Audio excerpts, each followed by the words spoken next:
বাহু শক্তিশালী হয়, আবার কারোর মস্তিষ্ক শক্তিশালী হয়।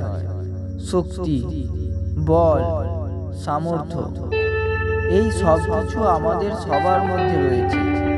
কিন্তু আপনি কি জানেন সর্বাধিক শক্তিশালী কে? হাত থেকে বালির মতো পিছলে যাওয়া সময়।